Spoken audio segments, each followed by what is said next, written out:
14 janvier 2010, les news de Pépette. Après des problèmes de périnée dont ce gosse nous a mis anglais, Sarkozy est-il impuissant à gérer la crise? Les intérêts des puissants qui le sponsorisent comme un poney de course sont toujours bien au chaud derrière leur bouclier. Il est la marionnette d'un grand jeu de Monopoly où les dés sont pipés et dont les cartes se redistribuent toujours entre elles-mêmes, car les règles ne sont pas justes ni les mêmes pour tout le monde.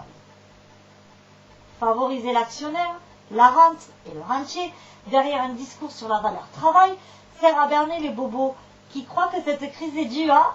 Vous le savez, vous? Ben moi... Les Français ont fait une grosse bêtise. Maintenant, les plus faibles d'entre nous accusent le choc pour les banques, absorbant l'onde qui fait trembler l'économie et la démocratie.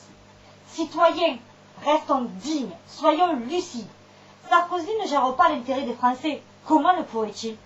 Il représente l'exécutif d'une certaine pseudo-aristocratie financière qui tire profit de la mondialisation et de l'affaiblissement des nations. C'est le capital qui s'est mondialisé et qui veut faire sauter toutes les frontières. Avec lui, c'est la pauvreté dite quart-monde ou tiers-monde qui se propage dans tout le pays. Les riches seront plus riches et les pauvres plus nombreux.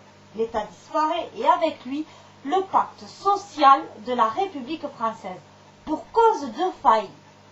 Ce qui l'intéresse n'est pas la Rolex, mais le pouvoir. L'argent n'est qu'un instrument qui sera vite remplacé. Le souci premier de ceux qui ont le pouvoir est de le conserver à tout prix, sans amour-propre et sans scrupules. Pour les créateurs des grands empires, les hommes ne sont pas des hommes, seulement des ressources humaines.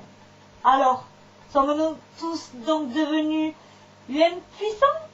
Bon allez, on se décourage pas, prenez-vous par la main. Dansons la carmagnole, vive le son, dansons la carmagnole, vive le son du canon.